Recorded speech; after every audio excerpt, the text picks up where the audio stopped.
Yeah, she's.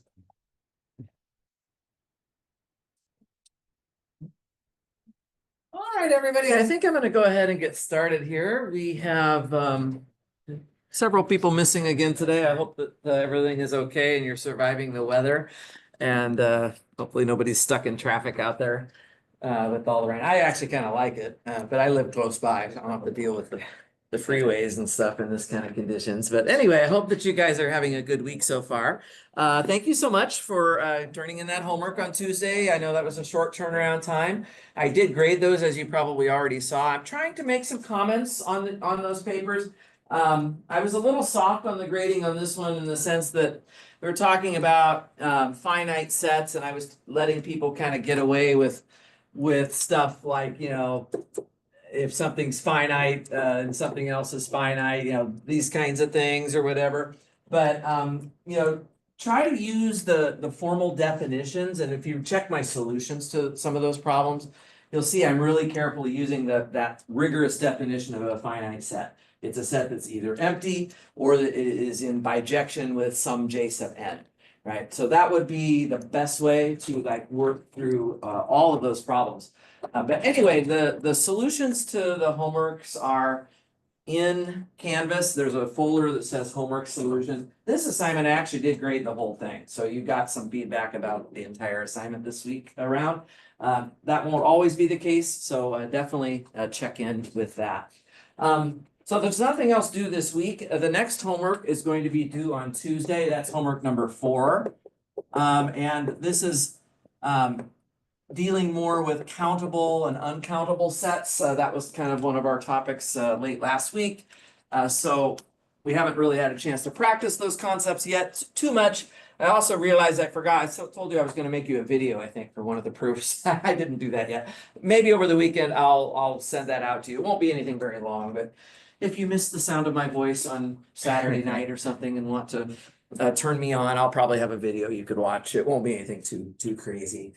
So that next assignment is due on Tuesday. And then on Thursday next week, I would like to have a quiz. So our first midterm is 3 weeks from today. And I always like to have a quiz before the midterm so people have a chance to study a little bit and kind of get an idea what kind of things I might ask. So next Thursday, that's 1 week from right now, we will have a quiz in class.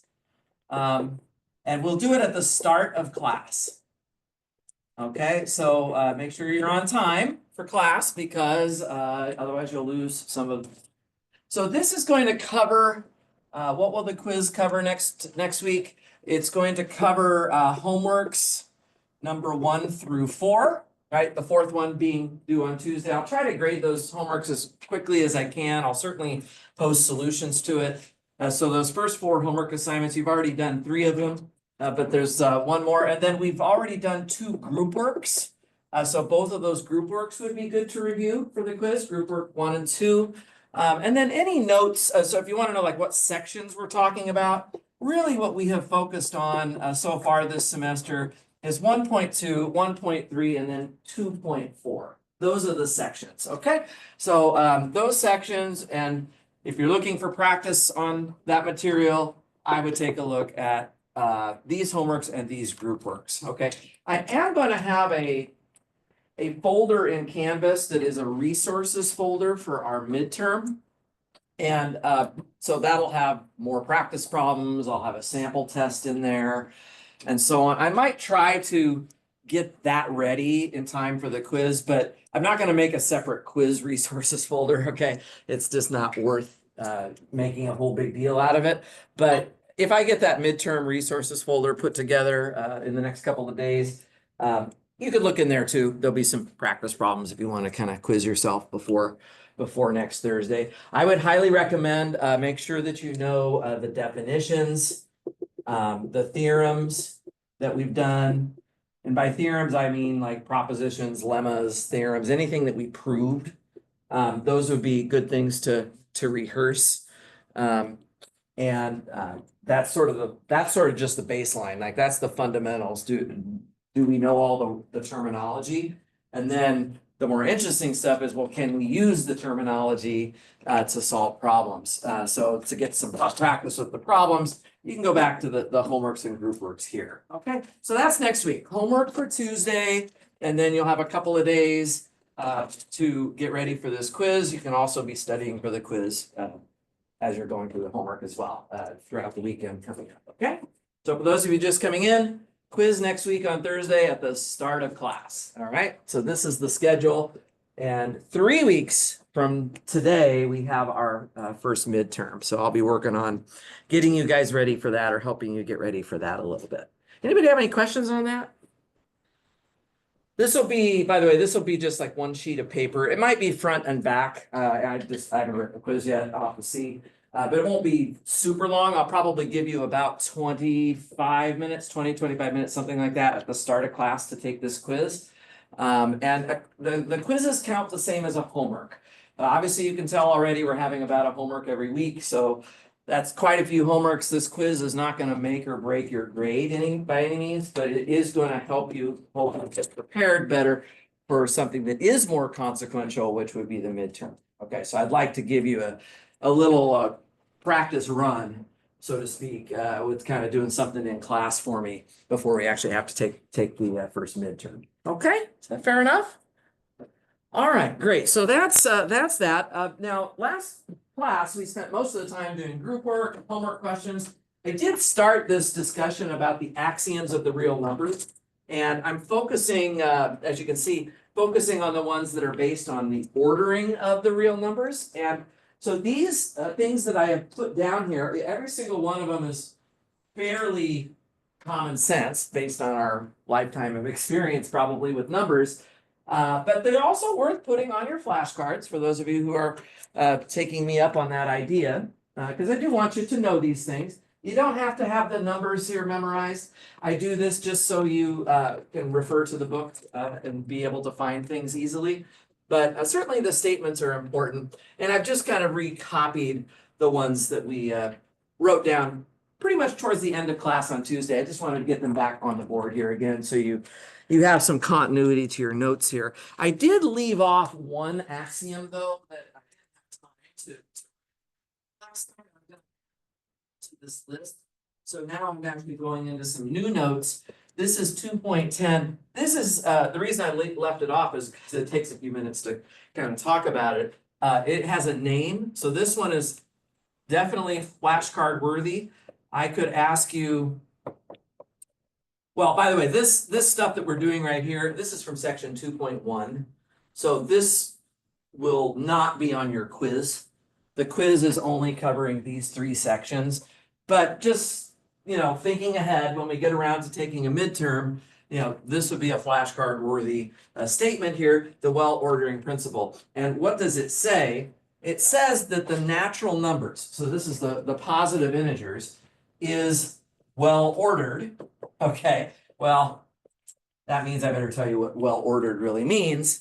So I'll just say that is every non-empty subset. Every non-empty subset of the natural numbers. Let's just put this over here. Every non-empty subset of the natural numbers has a smallest, or we could just as well say least, a smallest or least element.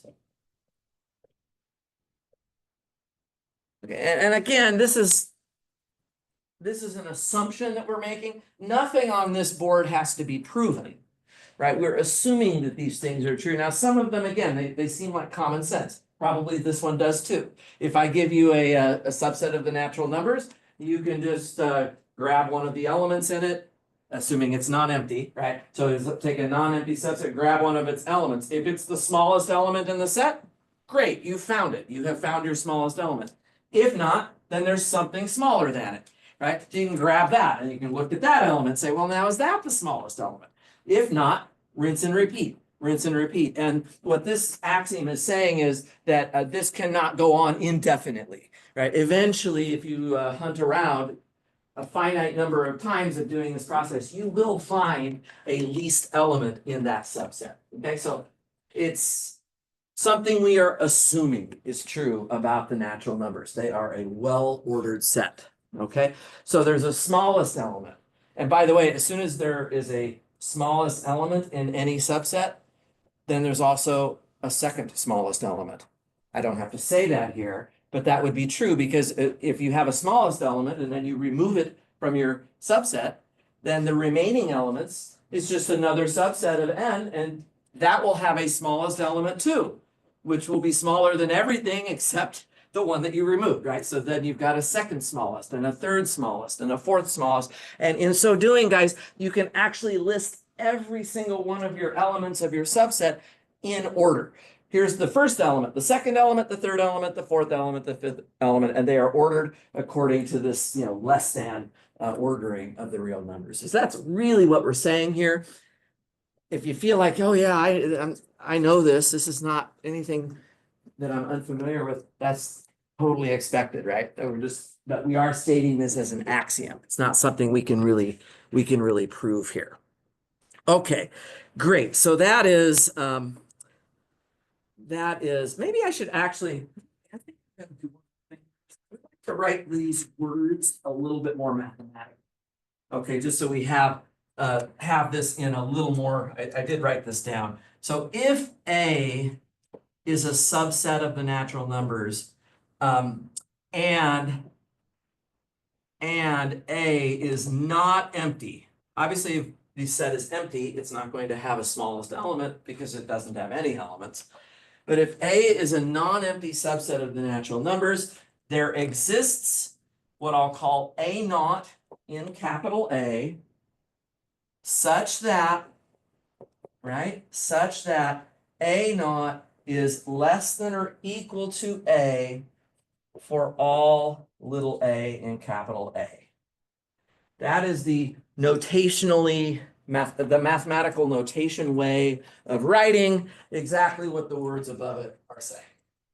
Dr. Anand, can you turn me for a little bit so I can? I'm sorry. Scared me.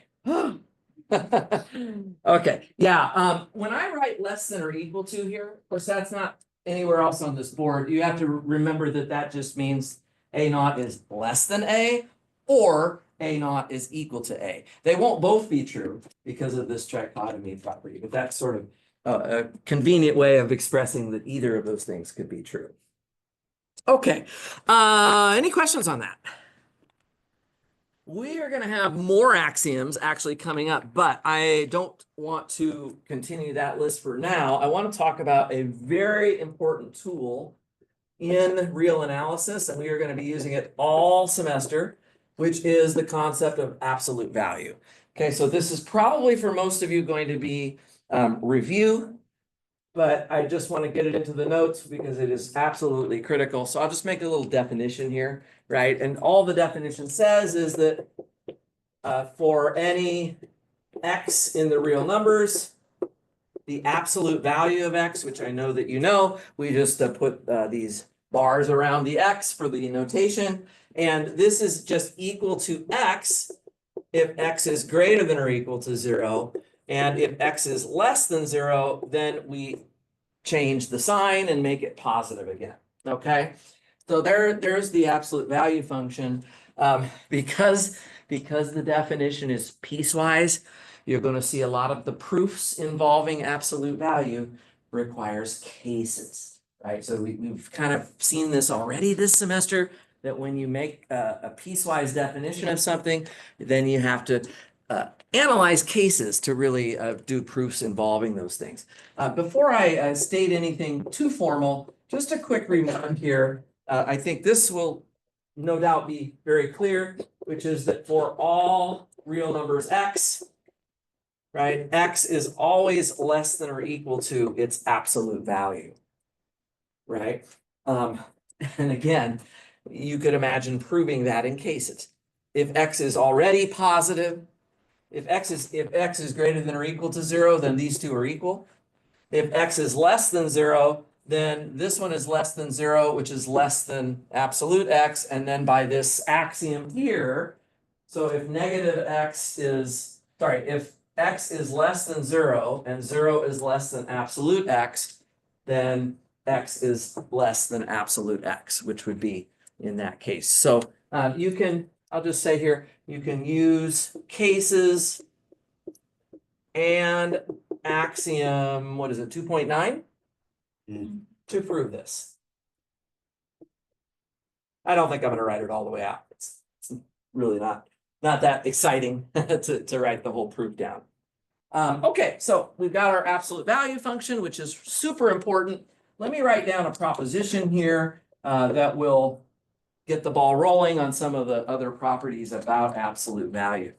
So 2.1, let's take three real numbers, a, b, and c. So let a, b, and c be elements of the real numbers.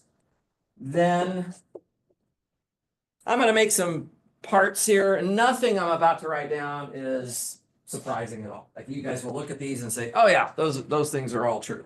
First one, right? First part is that the absolute value of a number is equal to 0. So a, absolute value of a is equal to 0 if and only if a itself is already 0. Okay, that's totally straightforward.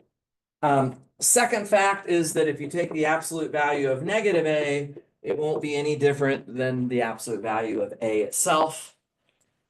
Okay, so inserting minus signs into a number doesn't change what the absolute value of that number would be. Okay, the third one is that the absolute value respects multiplication. So absolute value of a times b is just absolute a times absolute b. And then fourthly, the last part here is that if c is greater than or equal to 0, then this one is important. This one we will be using quite a bit. The absolute value of a is less than or equal to c if and only if, and here's the statement then, negative c is less than or equal to a is less than or equal to c. So a lot of times we'll have a statement like this and we'll want to unwrap it without absolute value bars. Like how do you remove absolute value bars from this inequality? Well, you re-express it in this form, right? Using the plus and minus c around the a right here. Okay, so these are some properties. This is a proposition, so these are no longer axioms. These are actually things that we are supposed to be able now to prove these. So let me try to write down some of these proofs, okay? I may not prove all of this because it's a lot, and there's a lot of cases hiding behind the scenes here, but I want to certainly get you the flavor of some of this, okay? So we'll at least get some of this looked at. Let's look at the first one, and the first one is a biconditional, meaning I have to prove it in both directions, right? So I have to go forwards and I have to go backwards. Let's look at this forwards part of this proof first, right? So I'm going to assume that the absolute value of a is equal to 0. Now I would like to show that a is equal to 0, right?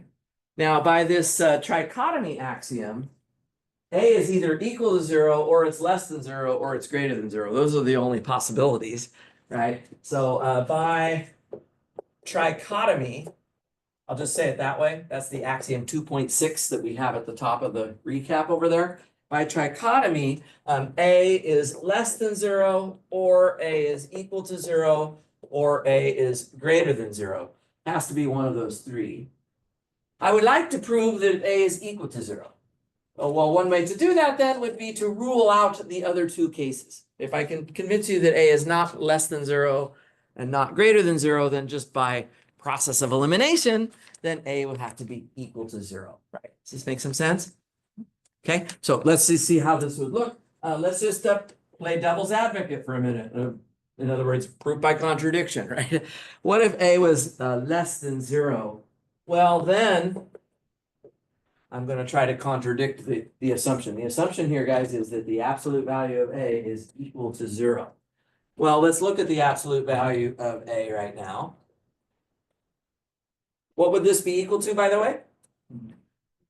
negative a, we have to have that right here, right? The absolute value of a negative number is the negative of it, so it would be negative a, and negative a, so if a is less than 0, then negative a is going to be greater than 0, right? And that is a contradiction, because the assumption is that the absolute value of a equals 0. And so here we've now proven that the absolute value of a is greater than 0, and so that is a contradiction. There we go. Okay. That makes some sense? So if a is negative, then negative a is positive. And so that's what you get. And then if the let's continue playing devil's advocate. If a was greater than 0, then almost the same thing. Absolute value of a would be equal to a, which is greater than 0. And again, that's a contradiction. So it's a contradiction in either case. And so thus, by process of elimination, basically, just say it that way if I want. By process of elimination, a has to be actually equal to 0 in this case. There we go. Okay, so that's the proof of the forward direction. If the absolute value of a number is equal to 0, then that number has to be 0. The reverse direction is even faster, right? So if a is equal to 0, then we just simply use the definition, right? Then by definition, what is the absolute value of a? Okay, so here's the formula, right? If a is equal to 0, we're in the first case, and the absolute value of a is equal to a itself. So it's just equal to a, which is equal to 0, and I'm already done. That's just a one-liner. That's just a one-liner. That's the first part of the proof right there, as you can see. So far, so good?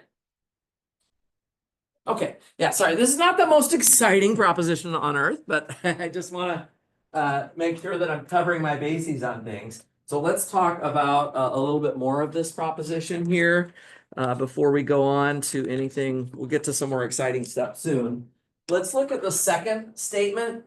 The absolute value of negative a is supposed to be equal to the absolute value of a. So I'm going to prove this in cases.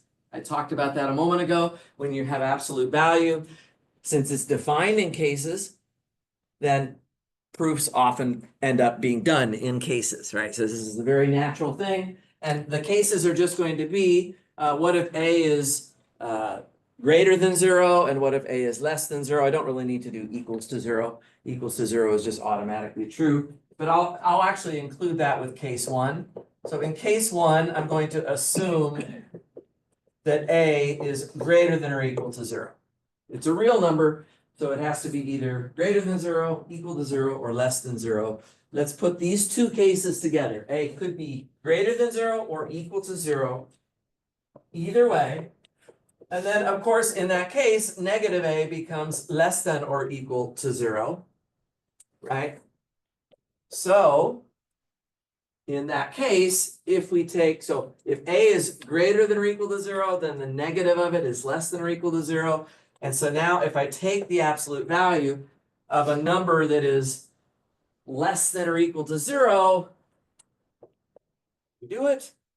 We remove the absolute value bars by putting a minus sign on it, right? So I'm going to put a minus sign on it. So it's minus of whatever I'm taking the absolute value of. And that's just a again. So negative of negative a, which is a. And that is the same as the absolute value of a, because a is greater than or equal to 0. I'm just totally just using this all the way through the proof. That's just the definition of the absolute value. Okay, so that's what we're using pretty much right along the line here. Questions?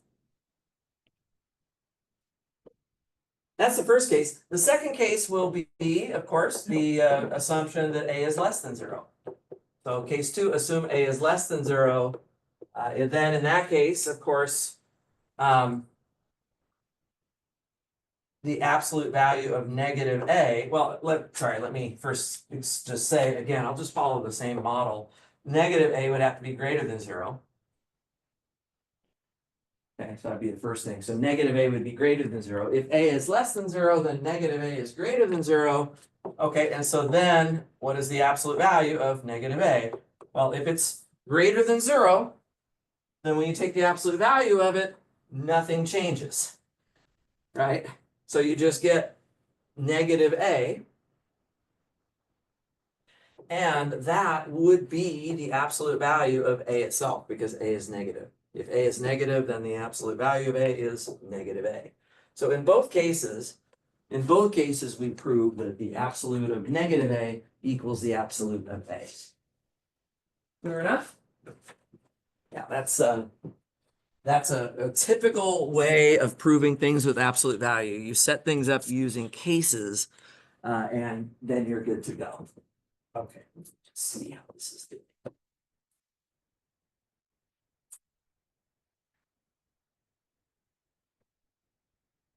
Everybody with me so far?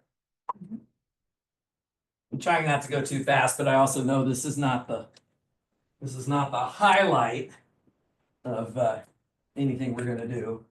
But you know, there's no such thing as too much practice with proofs. So what about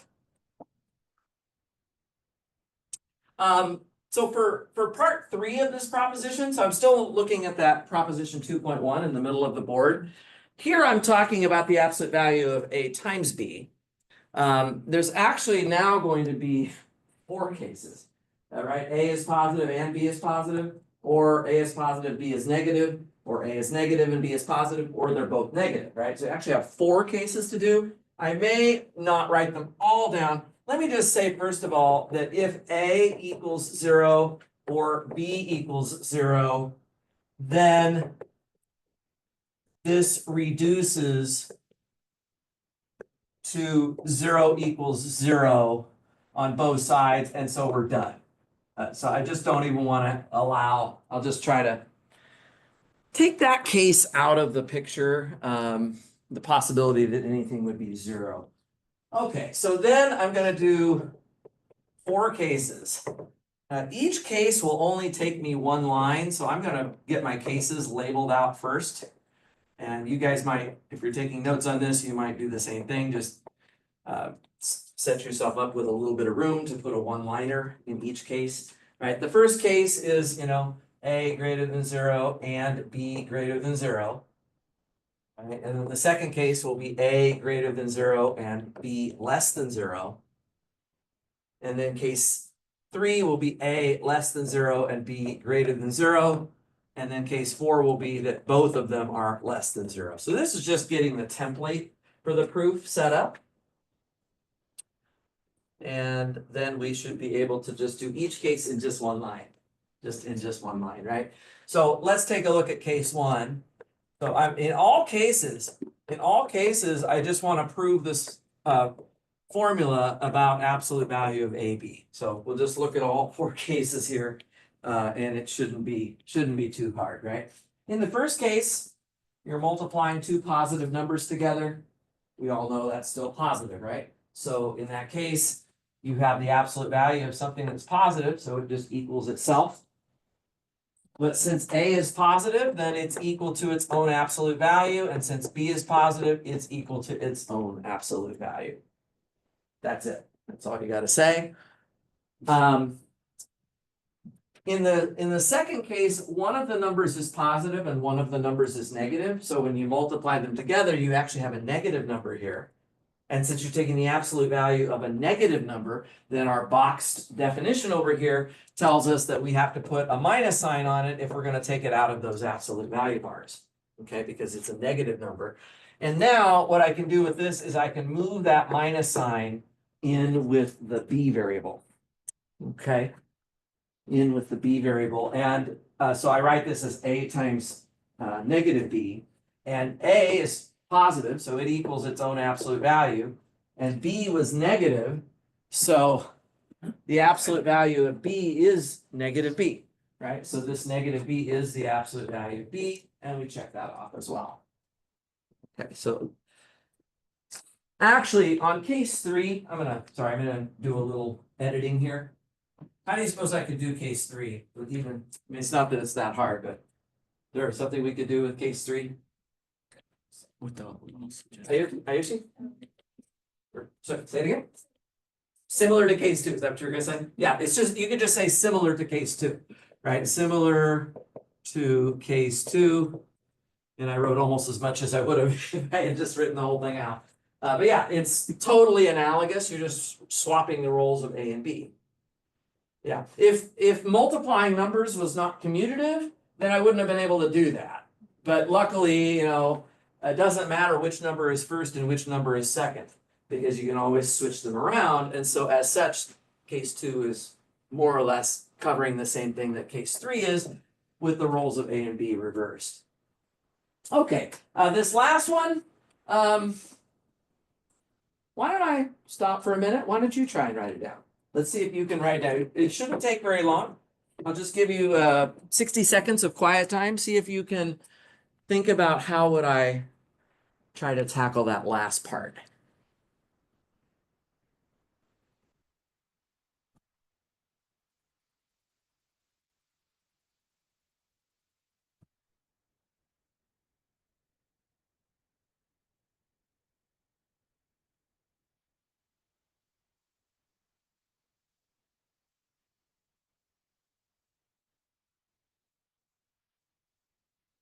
Let's try not to just use the fact that a negative times a negative is a positive.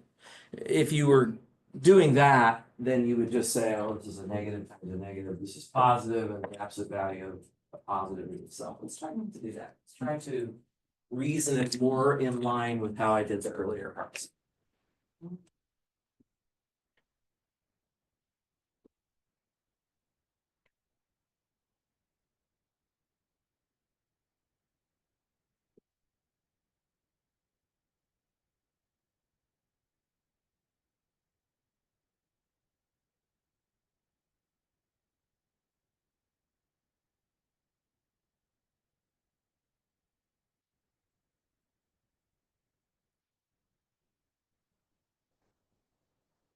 Anybody have an idea?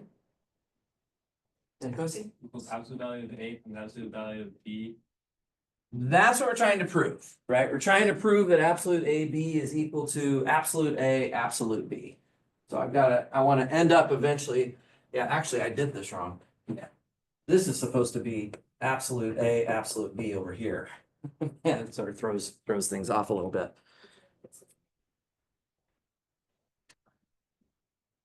Are you starting from this side or from that side? From this side? Yeah. Okay, so inside those absolute value bars, I can do what now? Negative A. There we go. Okay, that's the same thing as AB, right? AB is the same as negative A, negative B. And now you have a positive and a positive, right? Inside the absolute value bars. So you can use, well, in case 1, we've already kind of proven in case 1 the result. So you could just use that and say that, okay, if it's a positive times a positive, then we can just split that up. So is that how I want to write this down? Sorry, just let me make sure that I do this. So if they're both negative, we use that.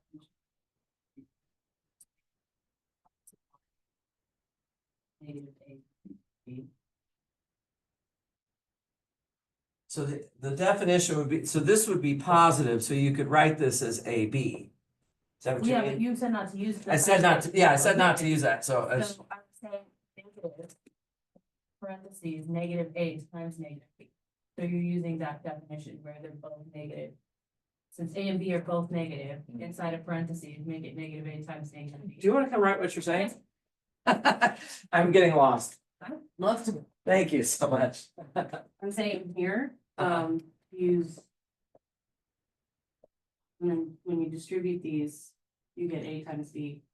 But A times B is actually positive, so this is the absolute value of a positive, so this should actually be A times B. Yeah. We've got AB So you here. use that back. Right. So I'm trying not to use that fact. I agree, but I'm not, I'm disagreeing with this That. statement, yeah. Okay. That's my only Okay. issue. So let me try, that's okay. I just wanted to make sure I didn't quite understand what you were suggesting there. So let me just see, I think I am gonna use that fact, so.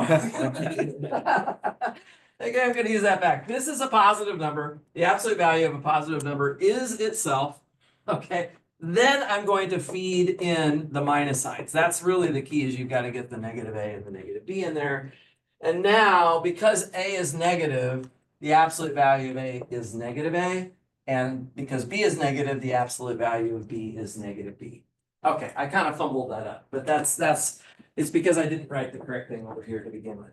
But that's basically what you want to have there. Yeah. So, sorry, I made that a little harder than it needed to be, actually. Okay, awesome. Well, we've one, because skip it, except it's the most important part. That's certainly a very important part here. So on part 4, I'm going to assume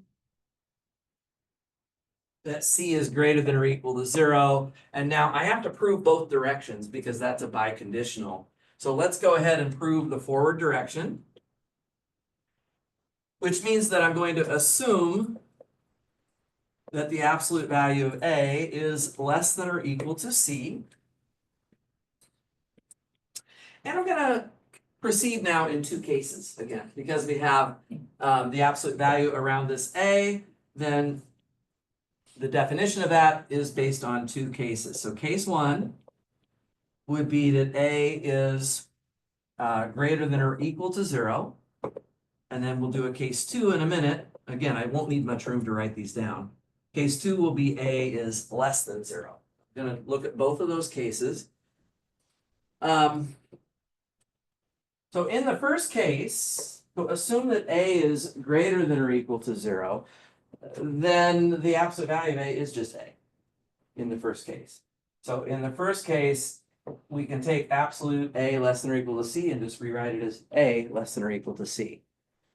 Because, again, case 1, if you have a positive number here, then the absolute value of that number is the same as itself. So we would simply get that, which is part of what we're trying to prove. Take a look at what I'm trying to prove here. So I do already know that A is less than or equal to C. And so if we then throw a minus sign into that inequality, negative C, which we do need to talk about, you can see it here. The negative C is in there. Negative C would be less than or equal to negative A. Negative A is actually less than or equal to 0, right? Which is, again, less than or equal to A is less than or equal to C. So that is more than sufficient to prove the inequalities over here. There's some extra stuff in there because I added a 0 into it, but if you just keep the part that we need, it should be good to go. All right, so that's the first case. A is greater than or equal to 0. Now, if A is less than 0, then the absolute value of A is actually negative A. So now we would have that negative A is less than C. And so again, if I now multiply through by a -1, negative C would be less than or equal to A, right? A is, of course, less than 0, which is less than negative A, which is less than or equal to C. So again, I get A sandwiched between -C and positive C. So there's the second part of the proof right there. Okay, that's the forward direction of this last property. And I only have one more thing to prove here, which is to go backwards on this last item, right? So the very last part here, I'm going to assume I still have the assumption that C is greater than or equal to 0. I'll just add it here just to be totally clear. And we also are assuming that negative C is less than or equal to A is less than or equal to C. It's going to look kind of like that. Okay, so with that in mind, I just want to prove that the absolute value of A is less than or equal to C. I'm gonna do this in cases again. One final time. Case one. A is greater than or equal to 0. Start with this case first. So then the absolute value of A, which is what I'm interested in, right? Absolute value of A is actually equal to A, which is less than or equal to C, which is good. That's what I wanted right there. Okay. That's the end of that case. Case two would be that A is less than 0. And in this case, just turn this a little bit. In this case, the absolute value of A would be negative A. And flipping this first inequality around with the minus sign, the negative A is going to be, again, less than or equal to C. So we're good to go. So that's basically the same proof in both directions there. All right. Fantastic. So that's I actually did prove the whole thing in detail. The spirit of it is that you often do these proofs in cases. The results themselves are pretty easy. They're pretty natural. You guys have certainly seen these before. Nice properties with respect to taking negatives and with respect to taking multiplications and working with inequalities and absolute values. So we're going to be unwrapping this thing many, many times throughout the semester. The one thing you don't see on the board though here is anything about absolute value with addition. There's no plus signs here. Of course, the real numbers has addition in it. So I would like to talk about whether we can do anything with addition, and there is actually a proposition for this. And this one is called the triangle inequality. So proposition 2.2 has a special name that goes along with it. So it's good to try to use that name to help yourself learn this a little bit. But what this just says, this is an easy statement. If A and B are real numbers, then the absolute value of A plus B, okay, it's not equal to the absolute value of A plus the absolute value of B. All we can do here, guys, is an inequality, which is that the absolute of A plus B is less than or equal to the absolute value of A plus the absolute value of B. Okay, so this is not always going to be an equal sign, especially if the A and the B have opposite signs. If one of them is positive and one of them is negative, then this really will be strict. It'll be a strict inequality in that case. So you guys obviously can play with examples to study that inequality a little bit, but I'm just going to go ahead and just go straight into this proof. And again, I'm just going to do cases.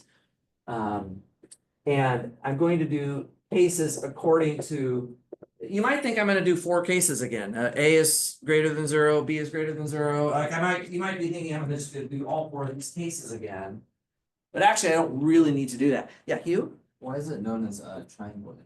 Yeah, so good point. The idea is that, you know, with the triangle inequality, if you have a distance of A on one side of a triangle, and then if it's a right triangle, you have a distance of B on another side of that triangle, then the hypotenuse, which is A plus B, right? This should remind us of this so-called Pythagorean theorem. In this case, for a right triangle, the length of A plus B is equal to the length of A plus the length of B squared. When you square these sides, sorry. A plus B squared is equal to A squared plus B squared. But if the A's and B's are allowed to be negatives, then you wouldn't necessarily have that. And also, if this was not a right triangle, so if I want to know like how far apart are these points here, right? Now this distance is actually shorter than the distance along A plus the distance along B. Yeah, so it's kind of ties in with that. This is a better name. The name works better when you're dealing with points in R2 rather than just the real number line alone. Because if you're just on a one-dimensional real number line, you don't really have triangles involved. Right? You can't draw something two-dimensional all within a one-dimensional real number line.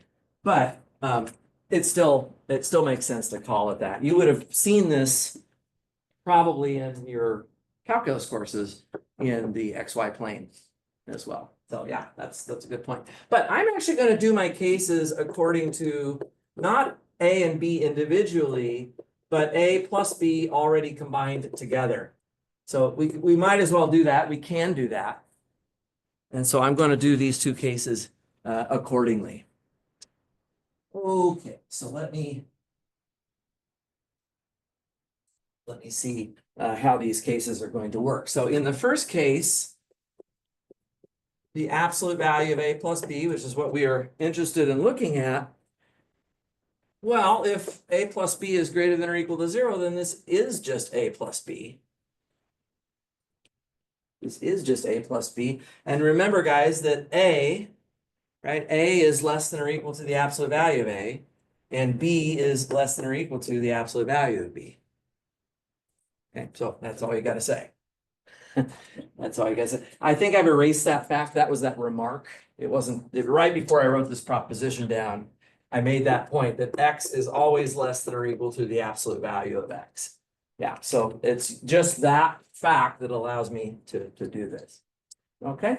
The second case, guys, is if A plus B is negative, then of course, when we take the absolute value of it, we have to take a minus on that. And I can split up the minus. I can distribute that. That is a property, an algebraic property of real numbers. Okay. And again, minus A will be less than or equal to the absolute value of minus A, and minus B will be less than or equal to the absolute value of minus B. But those are just equal to absolute A and absolute B respectively by this second part of this proposition that I still have on the board here. So we end up with the same conclusion here. Yeah, same conclusion. So that's the triangle inequality as well. Really appreciate the questions. Does anybody else have any questions so far? Making some sense? Okay. Oh, they turned the air conditioning back on. Thank goodness. I'm like roasting up here. Do you notice that when it's really hot outside, they will blast the AC in this building and you'll be freezing? It's like I have to put on my Patagonia jacket. But then on days like this, I think they say, oh, it's a nice cool day outside, so we'll just turn off the air, and then it's like humid and just I end up hotter than I am on a sunny, bright day. That's why I always take puffies and jackets with me, even if I'm going like on a Caribbean beach vacation, because anytime you're in a indoor, like even on the airplane or in any restaurant, they'll probably have it so freezing cold that you have to wear your puffy in a tropical climate. But anyway, that's another story. I'm gonna write down a corollary here as well. And this corollary is also going to prove to be really important for the stuff that's going to be coming. So if we take A and B in the real numbers, so this is corollary 2.1, then the absolute value of A minus B. Okay, so instead of A plus B, we could look at A minus B. Well, it turns out that this is less than or equal to exactly the same thing again. Absolute A plus absolute B. So this triangle inequality thing, right? You're welcome to change the plus to a minus here, and nothing else has to change. It's still plus on the other side though, right? It's still plus on the other side. Obviously, what's on the right-hand side would need to be a positive number, because the absolute value of whatever would never be negative. So you don't want to have any chance that this could be negative. That's the way I remember that I have to always make that a plus on the right side. It won't make sense if there's a minus there. And then the second one, looks a little more complicated, but it turns out to be something we are going to use this, which is the absolute value of A minus absolute value of B. And this one is actually less than or equal to absolute A minus B. So actually, using the transitive property, you can make a statement that this one is less than or equal to this one as well. So, you know, when I think about the absolute value with a difference, so absolute of A minus B, you're literally talking about the distance between the numbers, like on the number line, like how far apart are they? So what this second statement is saying is that the distance between two numbers A and B can only get smaller if I replace them with their absolute values. So if I take these two numbers A and B and I make them both positive, right? Then the distance between the resulting numbers that are now both positive is at most whatever the original distance was. Okay, so that's kind of what in a conceptual sense, that's what that's saying. Right? I mean, so just to get a picture up here again, maybe you have A and B like that. So if 0 is there, so like if you had a negative number in your set, so if A was negative and B is positive, look how far apart A and B are right now.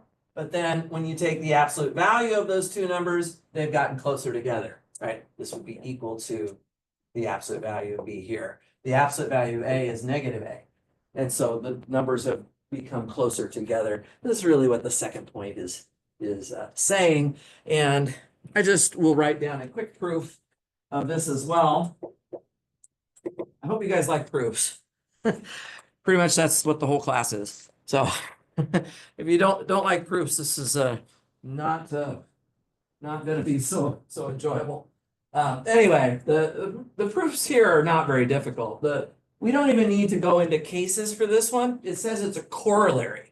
So corollary means it's supposed to already follow from something you proved before. You don't need to go back to scratch. We could go back to scratch. I could set up cases on A or B or A minus B again, but we don't need to do that because I can just do the following. I can just take this A minus B and view it as A plus negative B. Just turn the minus into a plus because then I can just use the triangle inequality, right? So by the triangle inequality, let me just label this here. This is prop 2.2 that I'm using right here. This is the key step. This is absolute A plus absolute negative B. And again, absolute negative B is just the same as absolute B. So that's it. That's the whole thing. All right, the second one is a little trickier, but it's still just a corollary of the triangle inequality, so I don't need to do it by cases. I can try to take advantage of it, but I'm not actually going to start with what's on the left side. I'm actually going to start with just absolute A itself. Okay, so this is a little backwards way of thinking about this. You're like, I don't know why you would start that. Well, there's a little trick we can pull, and you will see this trick quite a few times this semester, which is that I'm going to subtract and add the same thing right in succession next to each other. So the A can be replaced by A minus B plus B. And now, see if I kind of just put some parentheses around the A minus B piece of it, then I can go back and use my triangle inequality to write that as less than or equal to absolute A minus B plus absolute B. And so now what does that show me? I'm going to subtract absolute B to the left side. And so now I have the absolute value of A minus the absolute value of B is less than or equal to the absolute value of A minus B. So I just took this guy here and just moved it over to the left side. The inequality is still there, and the absolute A minus B is alone on the right side now. Clear enough?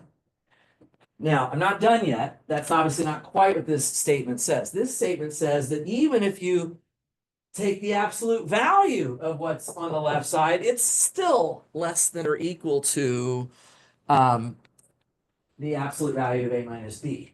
Okay, here's what we're going to do. What I'm going to do, guys, is I'm going to reverse the roles of the A and the B. And I'm just going to say, similarly, absolute B minus absolute A is less than or equal to absolute B minus A. So I'm just taking what I've already done. I'm taking the work that I've already done. I'm replacing A with B and B with A, right? Because they are just two numbers. But of course, absolute B minus A is the same as the absolute of the negative of B minus A, which is A minus B. You see? Oh, so this actually tells me that the absolute value of B minus the absolute value of A is also less than or equal to absolute A minus B. So not only is absolute A minus absolute B less than or equal to the right side, so is its negative. Right, this second line is just the negative of the first line here on the left side. So both the number and its negative are less than or equal to what's on the right. And that means the absolute value, this thing here, right, guys? This thing here, it's either that or it's that, right? It's got to be one or the other, but doesn't matter. They're both less than or equal to the right-hand side. Okay, so putting these together now, together, this implies,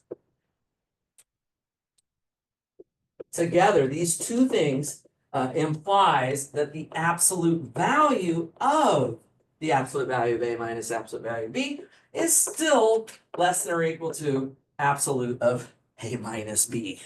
Okay, good. That's what I was hoping we would have. All right. Any questions so far on this stuff we've said so far? Not too bad. Right. Okay. So that's about it for the sort of basic properties of absolute value bars.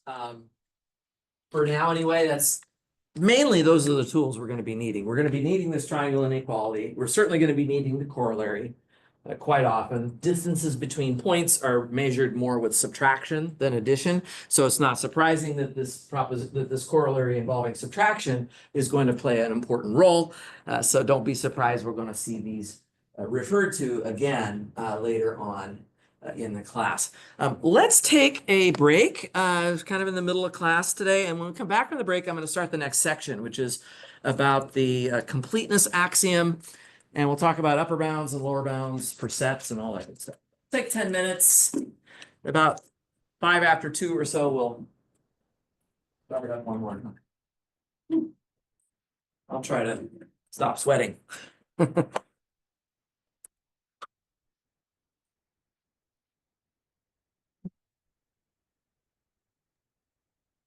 Dr. Anand, do you mind letting me just get the last sentence on the board that we just finished? You bet. There you go. Thank you. You bet.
Well,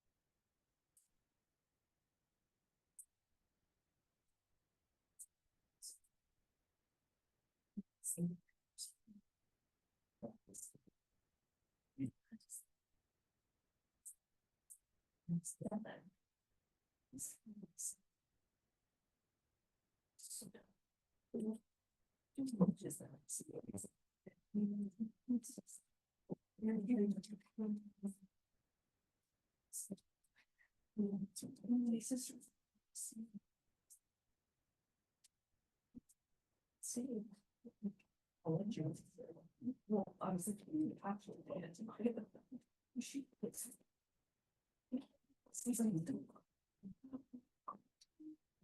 It always.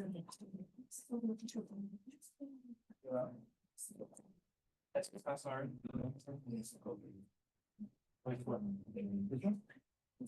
Anything artist. Password. Oh, yes, dispatch, you have it? Oh, yeah, I had that like. Yeah. I put out, I guess I will, but. Question. It was about this. But what we're gonna like. Right.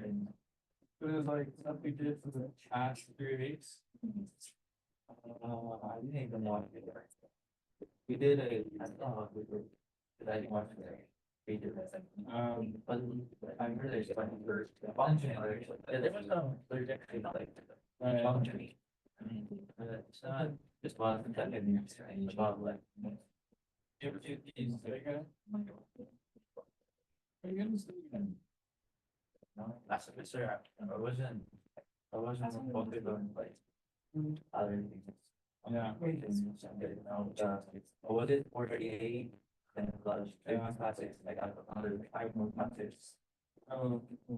Things that you- 7.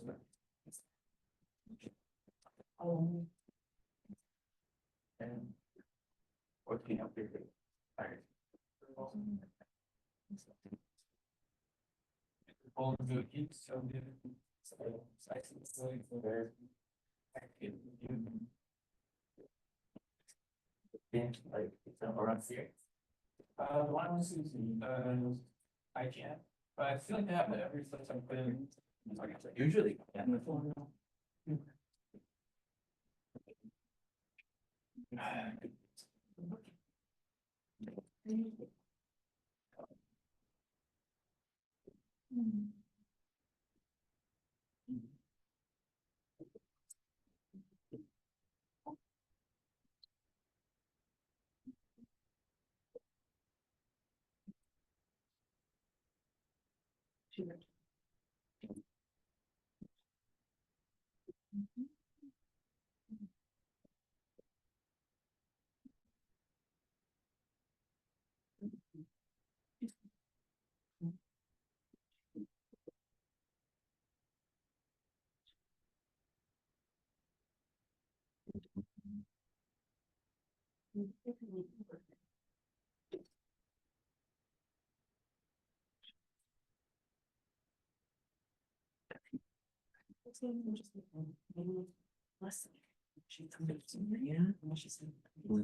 No, she don't. I don't know anything either. Scott, are there any- Just.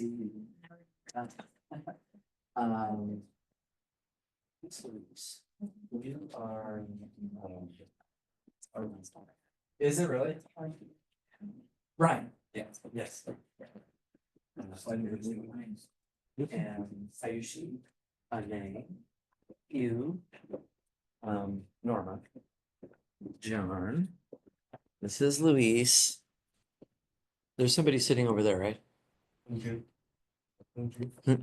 Oh, yeah, that's right. Hunju's sitting. Good. And then somebody's sitting there. Can't even remember. Anyway. They'll be back. They'll be back.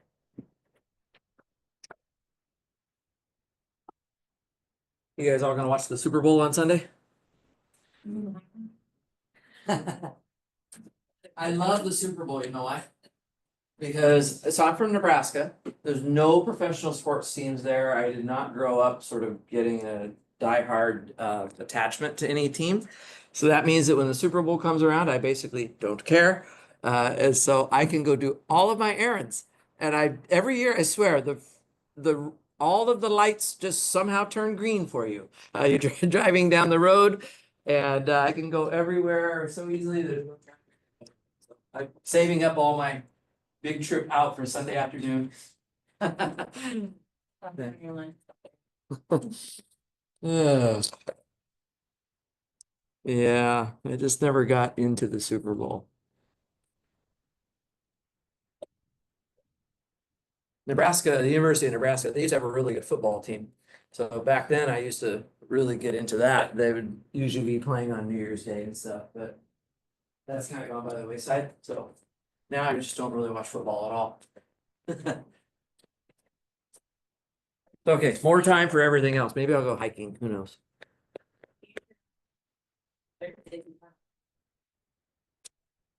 Oh, I could grade your papers. That's true. That would have been good timing. Nathan. Didn't plan that carefully. What was your name again? Clay, that's right. Just checking. While you were gone, I got 100% everybody else. This is yours, and Robert is next to you there. Got it. Guys, feel free to keep coming by to introduce yourself. A lot of people have done that already. Just 5 minutes, stop by, say hi. You can do it in Zoom. A couple of you did it even before I came back. It's fine. Yeah, I would love to, even though I think I'm getting the names down pretty well, I'd love to get to know everybody a little bit better too. So.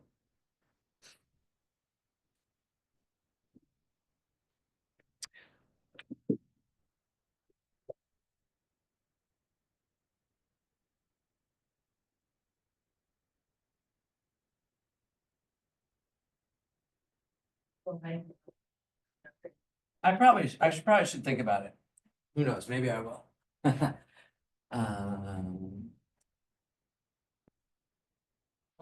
Was it 10:30 to 12:30 or 12:30 to 2:30? I have to check.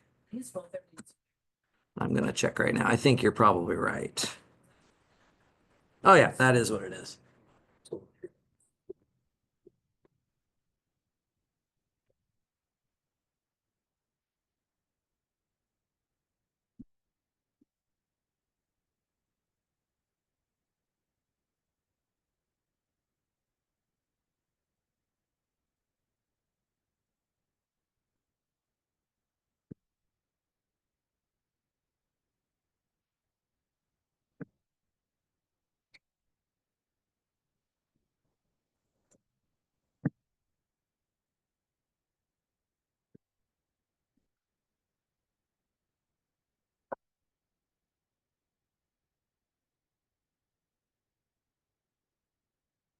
Guys, I might go ahead and get started here again. I just wanted to remind you, I think I made a note of this, but it was buried in an email.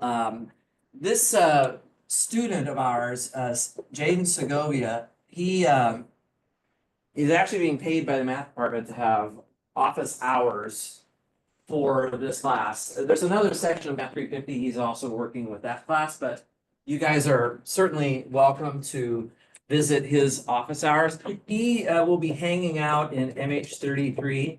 He is what most of the faculty would probably describe, and I would agree with, which is sort of a once in a decade kind of student in terms of just his command of the material. He particularly loves analysis.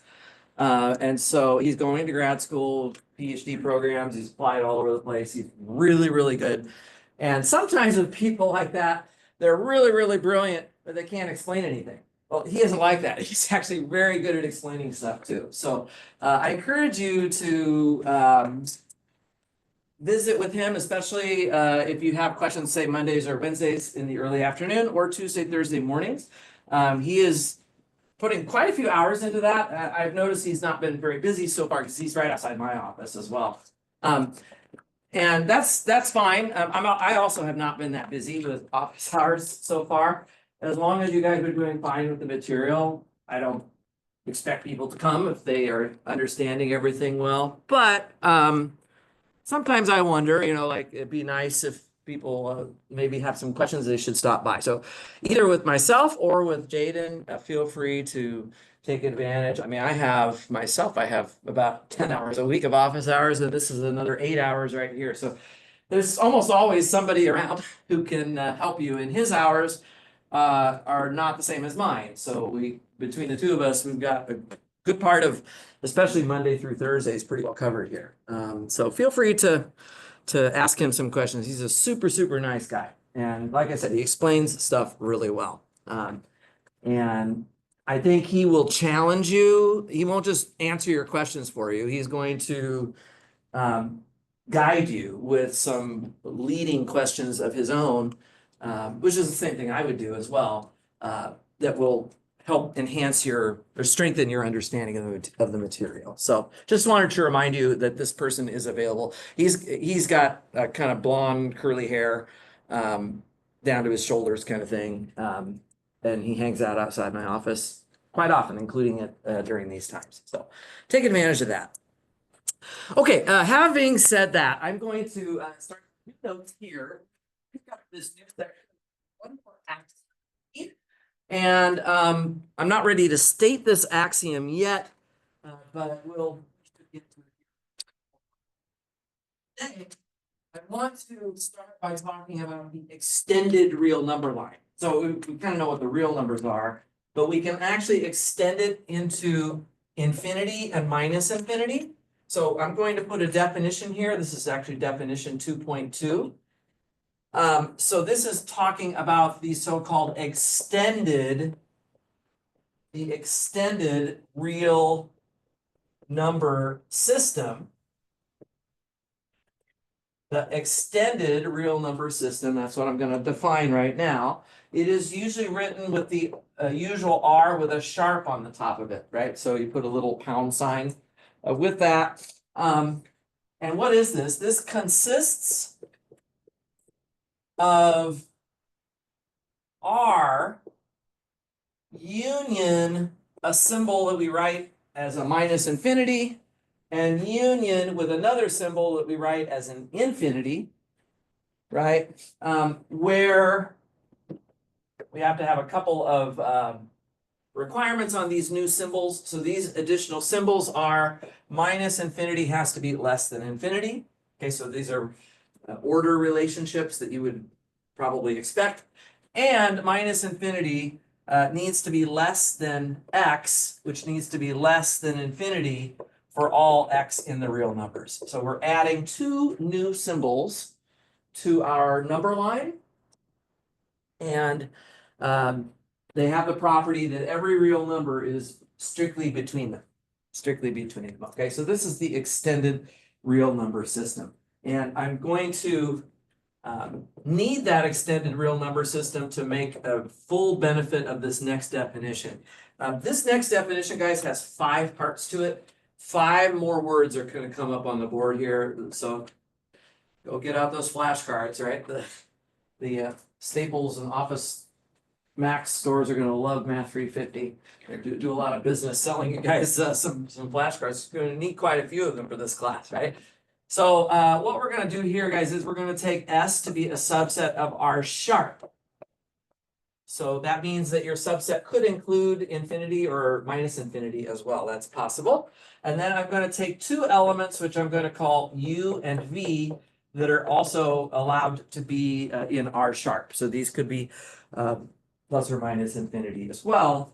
And then I'm going to put 5 definitions here. I sure hope I left myself enough room. I think I can get them all down here. They're not long, but they do need to be carefully written. So you have this subset S. By the way, U and V, they may or may not be in S, right? They are part of the big extended real number system, but they don't have to be in this subset S, right? That's only a maybe. So U, I'll start with U first. U is an upper bound for S. Upper bound. So that's the first word. U is an upper bound for S, or of S, sorry. Let's just say it the way I've got it in my notes here. It is an upper bound of S if U is greater than or equal to every little s. So in other words, S is less than or equal to U for all S in S. Okay? Now, it doesn't hurt maybe on the side, we could have some picture here. I'll just draw S like this. Now, guys, S does not have to be an interval. In the classic sense, it could be any subset, but let's just for visualizing something easy, we could do that. So an upper bound would be something over here, right? So this U right here is greater than or equal to everything in S, okay? Upper bounds are not unique, so U could have been right there instead. That's also fine, right? There's many potential upper bounds for the set S. All right, so that's the first definition. We'll do some actual examples in a minute. I'll write them actually into the notes, but let's get these other definitions now. Let's talk about phi. This is just the idea of a lower bound. So V is a lower bound of S if V is less than or equal to little s for all little s in capital S. Okay, so the V is going to be on the other side of the set S. I'll draw that onto my diagram as well, so you can kind of picture where that would be. And again, there's not a unique lower bound for a set, but in this picture, you can see that anything to the left of that interval would be a lower bound for S. Upper and lower bounds. So far, that's what we have. Now, S is bounded above. This is the next word, number 3. S is bounded above if, oh, you might be thinking that I'm going to say S is bounded above if it has an upper bound. But let's be careful because, guys, every set has an upper bound, namely infinity, right? Infinity is always going to be greater than or equal to everything in S. So for sure, everything has an upper bound, but to say that S is bounded above, there has to be an upper bound that's actually real, not extended real. So just real. So there exists, here it is, there exists an R in the real numbers. Notice I'm not using the R sharp, just R itself. There exists an R in the real numbers such that little r is an upper bound for S. Okay, so now I start to feel like, okay, maybe not every set is bounded above. Think about the rational numbers, for example. If you took all rational numbers as your set S, there is no single real number that is greater than or equal to all rational numbers. We're not allowing plus infinity to be my upper bound here, right? Plus infinity is an upper bound by my definition, right? Because I do allow U and V to be in R sharp. So the plus infinity can be an upper bound, but that will not work as the witness to S being bounded above. There has to exist a witness that's actually real, somebody we can touch in the real number system. Okay, so that's bounded above, and you know what's coming next? Bounded below, right? S is bounded below. Bounded below if there exists, see, did I just call this R again? Yeah, I just called this R again. There exists an R in the real numbers such that little r is a lower bound for S. Right, so that's the idea of a bounded below set. And then finally, number 5, last one, I think I can squeeze it in here just barely. S is bounded, plain old bounded, if it is both bounded above and below. Okay, so let's add that one and then we'll be good to go. S is bounded if it is bounded above and bounded below. Okay, so there's a bunch of definitions, and I'd like to do a couple of examples of this. Yeah, Sheng Yu, right? Yeah. What's up? So, it's not that. Mm-hmm. No, so what is like the distinction between? What's the distinction between? Between union the infinity and. R? Did you say union? I'm sorry, Yeah. I, What extended? oh, this. Right. This, well, this is just an infinite set that has two more elements adjoined to it. It's still infinite. It's just it's a larger infinite set. Right. So in terms of cardinality, the extended real numbers would be in bijection with the real numbers, because you remember the homework problem we did on Tuesday. If x is infinite, then so is that. Right. So you can think of the real numbers as the extended real numbers take away infinity and minus infinity, right? So you start with something infinite, remove one thing, and then remove a second thing. It still has the same cardinality. This has the same cardinality as the R sharp does. I guess my question is, how is having infinite in the set different than the set extending infinitely? I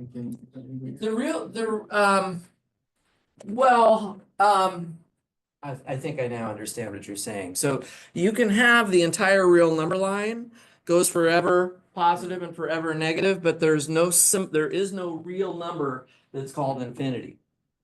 And there's no real number that's called minus infinity. Those are being sort of adjoined to that entire real number line as far to the left and as far to the right as you could put them. Yeah, it's a little slippery concept. Yeah. Is that okay? All right. Yeah, but definitely everything here is infinite. In fact, it's uncountable, right? As we talked about last week, the real numbers are uncountable, and if you remove one element from that, it's still going to be an uncountable set. Yes, go ahead, Brian. I don't know if you're gonna get to this, but Okay. in our definition for upper and lower bound, Yeah. it says that S can be in U, or sorry, it can be the same as U. So S could be in the set. It could be, yes. The upper and lower bounds may or may not be part of the set S. That is true. Okay, are we gonna go over like to determine that? We're gonna look at some examples. Yeah, I'll show you some examples here in a second. I usually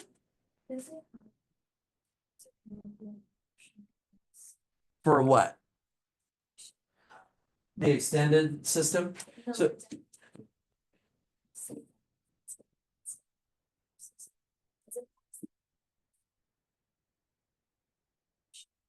absolutely, right? Anything, I mean, this is just some big, huge universe that contains everything. So that's a safe thing to put S inside it, but sure, S could be contained in something smaller than that as well. Yeah, so this is just putting the S into the context. The R sharp doesn't really play a big role here. It's really the set itself that's driving the interest of this. And I think as I do some examples, you'll kind of see what I'm talking about. Let's look at a couple of examples here, and maybe that'll help with Brian's question and Joan Yu's questions as well. First example, just call this example 1. Let's just let S be the interval from 3 to infinity. Now, keep in mind, infinity is not included here, right? So we've adjoined an infinity to our sharp set, but that doesn't mean it's part of S necessarily. S is a subset of it. This does not include infinity. If I wanted to include infinity, I would have to union this with infinity, right? And by the way, we never write a closed bracket like that around an infinity. So you won't see that. If I want to include infinity, I would do it that way. Okay, but generally we're not going to be doing that, right? We're not usually going to have infinity and minus infinity in the set S. We are allowing for that here, but it's normally not what you will see. right? Why do we have the R sharp? Well, it's just because sometimes the only way to get an upper or a lower bound might be to use infinity or minus infinity as those bounds. So let's take a look at this one here. So let's look at what the upper bounds would be. So the upper bounds for S. Can somebody tell me what would be? I guess in this case, it's the role being played by U. What would be the possible choices of U? U has to be an R sharp. What would be the possible choices for upper bounds for this interval right here? Infinity, and would there be anything else? As an upper bound, this has to be greater than or equal to all elements of the set. So Would it- 4 belongs to S, but 4 is not an upper bound for S because there's numbers in S that are bigger than 4, like 5. Let's draw the picture. Here's 3 right here. The interval S is this thing here, right? So I need something that is to the right of everything that I've shaded in there. Well. All right, let me write that. Who said infinity? Was that you? Thank you, Nkosi. Infinity is the answer. Why am I laughing about infinity plus 1? You know what? In the extended real number system, did I explain how to do any addition that involves these two symbols? Not at all, right? I did not talk about adding them, so I can't take a real number and add it to infinity. So anyway, good try. It's a good try. It's a good try. Let's look at the lower bounds for S. Drawing a picture of the set, by the way, is a great idea. This is how you're going to figure these problems out usually.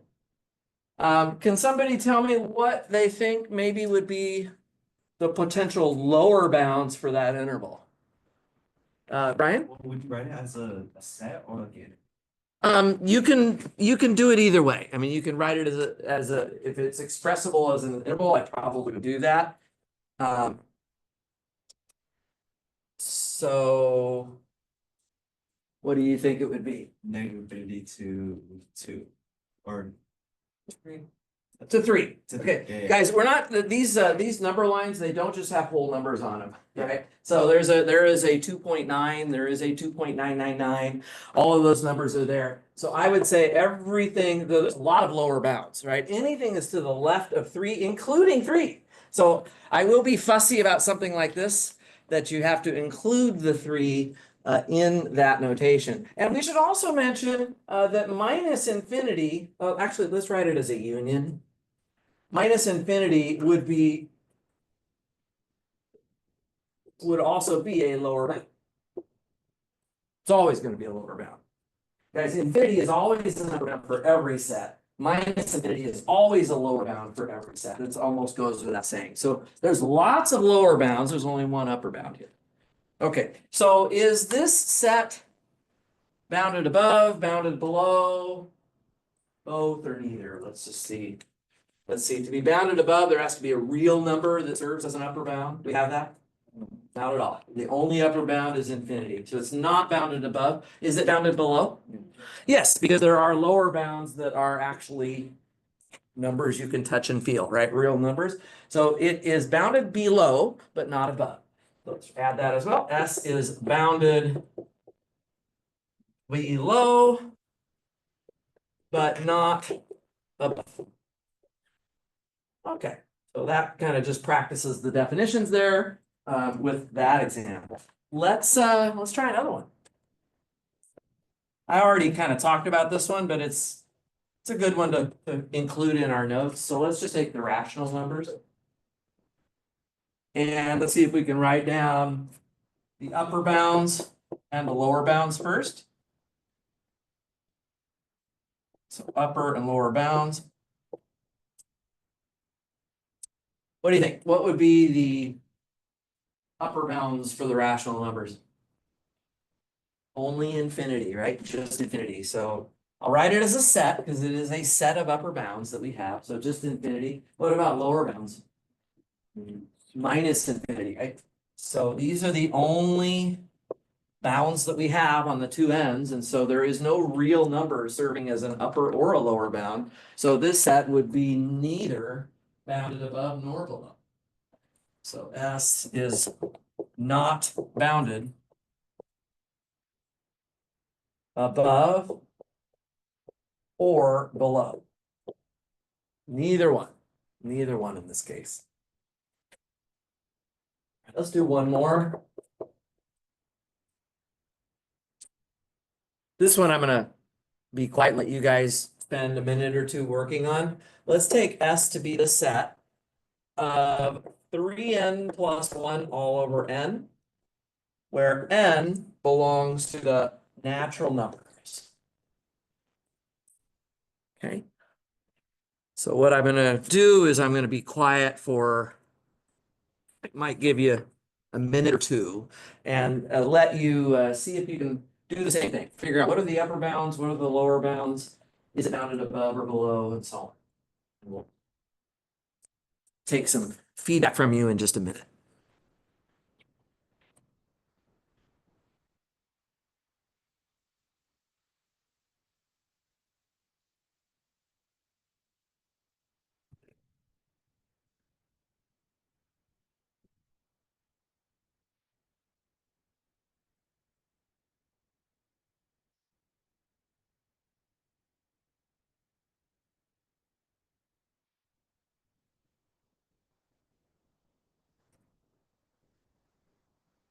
If you're not sure how to start, I would just recommend just plug in some numbers for n.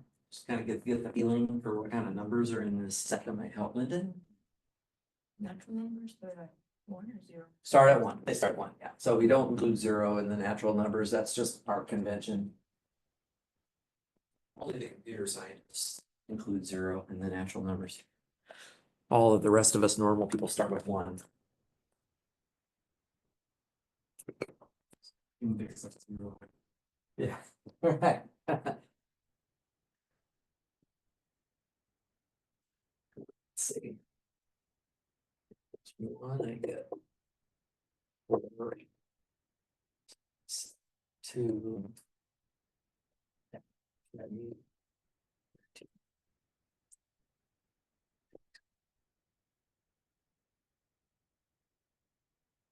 Give you a feeling of what kind of numbers we have here.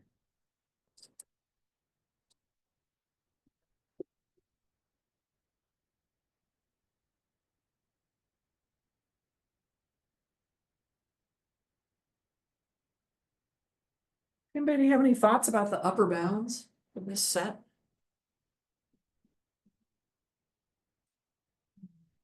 Actually, there's another thing you could do.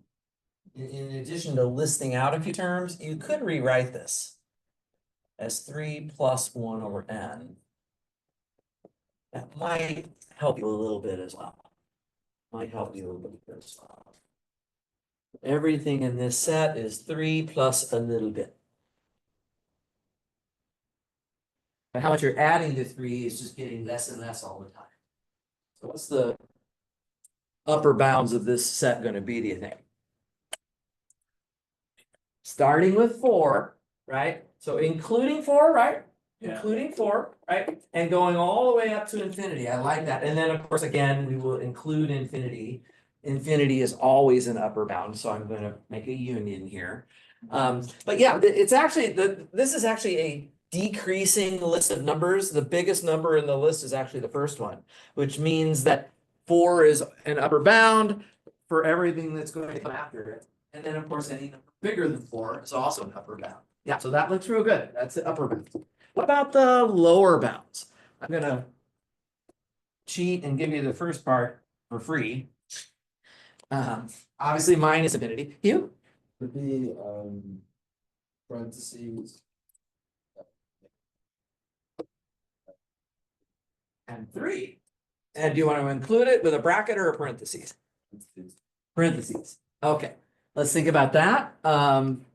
So the lower bounds would be anything less than 3. You can kind of see, let's just draw the number line here. Here's 3, here's 4. We started with 4, then the next number was 7 halves, and then we had 10 thirds, and then we had 13/4 and so on, right? So this is kind of what it's a sequence here. So my question is, should we include the 3 or not include the 3? Is 3 going to actually be a lower bound for this set? I think so, right? Because these numbers are all bigger than 3. They're 3 plus a little bit. So 3 is a lower bound. So I'm just going to edit this slightly if that's okay. And we're going to put a bracket there to make sure that 3 is included. Could I get away with anything a little bit bigger than 3? No. No, I could not, because if I even try to take one step, even a mini step to the right of 3, right, then eventually these dots are gonna cross to the left side of that, right? They're gonna get less than any number that's more than 3. So we can't get any more lower bounds than what we've listed here, okay? So those are the upper and lower bounds. And so would this set be bounded above, bounded below, both or neither? What do you think? Yeah, there are real numbers in both sets, right? We don't have to resort to the infinity, extended numbers from the infinite side. We have finite numbers in both sets, so this set S is bounded. It is bounded, meaning that it is, according to 5 here, it is bounded above and below. It is bounded in both directions. Okay, any questions on any of those examples?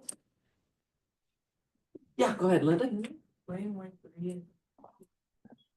Why it is included? Yeah, it's because 3 is less than or equal to everything in this set here. So, right, according to the definition, a lower bound has to be less than or equal to everything in the set. And in this case, everything in the set is 3 plus 1 over n, right? And 3 is less than or equal to that. N is not allowed to be negative here because it's in the natural numbers. Yeah, does that help? Okay, fantastic, great. Any other questions so far? Okay, guys, what we're going to be interested in when we have multiple upper or lower bounds. Now, here we didn't have that. We only have one upper bound, we only have one lower bound. But when we have many of them, we're going to actually want to pinpoint the biggest or smallest of them, okay, in the collection that we have. So I'm going to add another definition here. This is classic real analysis, right? And by now we might be getting into some material that I don't know if you've seen this before or not. Like almost everything in the first couple of weeks, other than the Cardinelli stuff, might have been kind of reviewed, but this is very likely new material. I don't know where else that gets covered. So let's take a subset of the R sharp again, call it S. And this time I'm going to let alpha and beta be in R sharp. Okay, so I'm not calling them U and V, I'm going to call them alpha and beta. And I'm going to make 2 definitions here. And these are really important as well. So lots of flashcards tonight. So while you're listening to the sound of the rain on the roof of your house tonight, make some flashcards, review these definitions. One of the dangers of Tuesday, Thursday classes is it's very easy, especially on Thursday, say, oh, class for 5 more days, and then those days go by. And if you haven't been kind of spending a little bit of time with this every day, it can feel really like a big lift to start over again the next week. So I definitely encourage you to spend some intervening time practicing these definitions. So alpha is the least upper bound of S. And this is also, actually, I'm sorry, before I say of S, I'm going to write this a little differently. Least upper bound, there's another word for this that is equally common, which is the word supremum of S. Alpha is the least upper bound or the supremum of S, written alpha equals the sup of S, supremum, sup of S, if 2 things are true. So there's 2 things here. The first one is, so part A, alpha is an upper bound for S.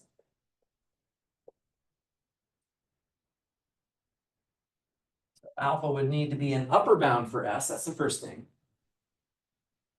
But of all of the upper bounds, because there could be many, among all of the upper bounds, it has to be the least one. It has to be the smallest one, right? So let's add that here. Whenever, this is part B, whenever gamma, this is gamma, is an upper bound of S, alpha should be less than or equal to that gamma. So the alpha is the least among all of those upper bounds. Okay. Now, if you only have one upper bound in your set, then that element will be your supremum automatically, right? Because there is nothing to compete with it, right? That is the only upper bound. But if there's several different upper bounds floating around, like on this one, right, then you're going to look at all of those upper bounds and take which one is the smallest of all of those. That's the supremum of the set S, right? And then the second definition is totally flipping this on its head and talking about the greatest lower bound. So I'm going to do this one here. Number 2, beta is the greatest lower bound. Greatest lower bound. Or as it is more commonly going to be thought about, we call this the infimum. Let me spell this correctly. Infimum of S. The greatest lower bound, I'm calling it beta. It is also called the infimum of S. This will be written inf of S, INF of S. So we have the supremum of S, and now we have the infimum of S, and this is going to be if 2 more things. There's an A and a B for this as well, and you probably could write it down just mimicking what we have up already on the first part. So first of all, beta is a lower bound of S. That's one requirement. And then secondly, whenever gamma is a lower bound of S, right?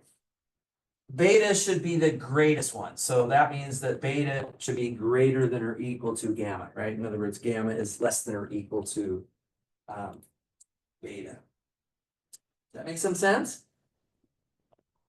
Okay.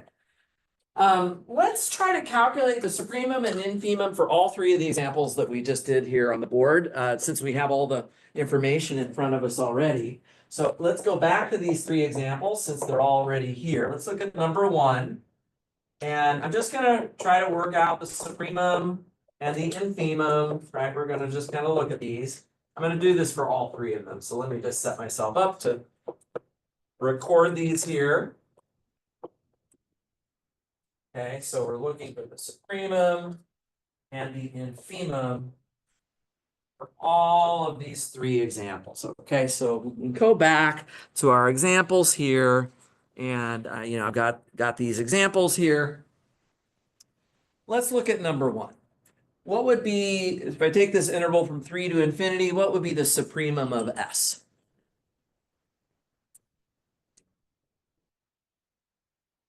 I need an upper bound, and it needs to be less than or equal to all other upper bounds. Upper bounds. Infinity, right? That's the only thing we got there. It's got to be infinity. So this is infinity, and this, by the way, this is a number. It's not a set. So over there, I was making sets of upper bounds and lower bounds. You don't need to put the braces around this because this is literally just a numerical value. Okay. What about the infimum of S? What among the lower bounds? Which one would be the greatest lower bound? 3, exactly. 3 would be the infimum of S. Okay. Number 2, I already talked about this one because these are both infinity and minus infinity. That's the only upper and lower bounds you have. So your supremum is infinity and your infimum is minus infinity, and there's not much competition for being the super inf of that set. Let's look at number 3. What would be the least upper bound? 4, okay, that would be 4. And what would be the greatest lower bound? 3. Okay, perfect. So, on these very specific sets like this, you can just calculate the way we did. Find all the upper and lower bounds and then just grab the greatest one among the lower bounds and then grab the least one among the upper bounds. And those will be your inf and your sup respectively. Right, it's just that simple. Does this all make sense? Okay, a couple of remarks about the supremum and infimum of a set that I want to make here. I've only got a few minutes, but I'll just try to jot down a couple of things. We'll come back and have more to say about this next time, but let me just say a couple things now with the time I've got left here. At least we have the definition down. So just a couple of remarks. Not going to do anything too heavy here at the end of class, just a couple of remarks. The first one is that the sup of S and the inf of S, the supremum and infimum of a set, may or may not belong to S. Right? They may or may not belong to S. So if we, for example, look at number 1, the supremum of my interval from 3 to infinity is infinity. That's not part of S. That's not part of S. But the infimum is also not part of S. Neither one of them, right? But if I look at example 3, the supremum here was 4, and that is an element of S. Right? So the supremum may or may not. It depends on the nature of the set that you're given, and we'll get some better ideas. I mean, honestly, it's a pretty easy story if you just think about intervals for a minute. The supremum of any of these is just B, and the infimum of any of these is just A. And in some cases, it's part of the set. In some cases, it's not, right? If we have a bracket, it means you're including the endpoint as part of that set. And if you have a parentheses, then you are not. So in this case, the supremum is always B and the infimum is always A. I'm being a little sloppy to write it like that, but it's just whether the supremum or infimum belongs to the set just depends on whether it's a parentheses or a bracket in those cases. Okay. So that's the first remark. Sorry, this is number 1. Let me write down a couple more things here, guys, to finish this up. The second thing is, you'll notice I called alpha the least upper bound and beta is the greatest lower bound. Is it because there can be only one of them, right? So when we say the, so we refer to the supremum of S and infimum of S because they must be unique.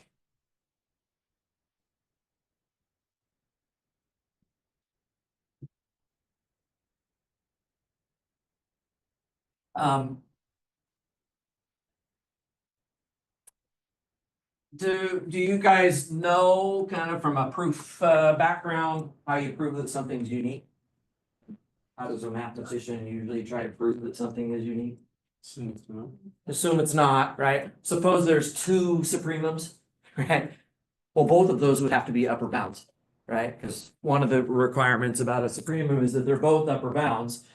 Well, how could one of them be greater than the other one, right? Then one of them wouldn't have been the least one, because there's another one smaller than it. That's right, the proof here, I'm just gonna leave this as a little exercise for you guys to practice on your own. Do it by way of contradiction, as John just said. Suppose it's not unique, suppose you've got 2 of these guys, and then go from there. And this is another one of those things where you could prove it for the supremum case, and then just say similarly on the infimum case, because I think that would be pretty reasonable. Okay, so this says that there cannot be more than one supremum or infimum of a set. There is the issue you might have, this will be my last remark here. The issue you might have is how do I know that there even is a supremum at all? Could I have all these upper bounds? Maybe I have a huge number of them. How do I know there is a smallest one?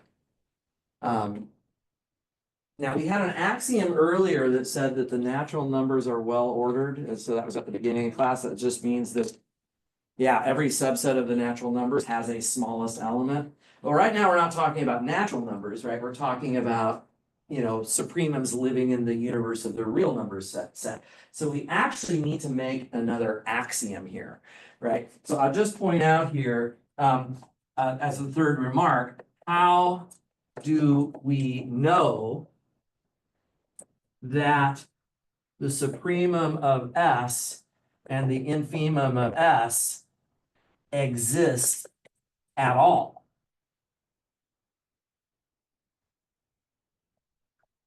So I do know that we will always have infinity as an upper bound and minus infinity as a lower bound. So it's not that we won't have something to pick from. The issue is, could we have so many upper bounds out there that we can't identify a smallest one, right? And that is where we actually need, we need an axiom. And it's one last axiom. Do you guys mind if I just write this down really quickly? I know I'm kind of running out of time here. I'll just write it down and then we'll talk about it next time. It's called the completeness axiom. Last thing for today, I just think it'll be nice to have this down in the notes. What this just says is that this is again an assumption. When something is an axiom, we don't prove it, we just assume it, okay? Every non-empty subset of the real numbers has a supremum in, okay, if I just say it has a supremum in R, I could be wrong, because here you go.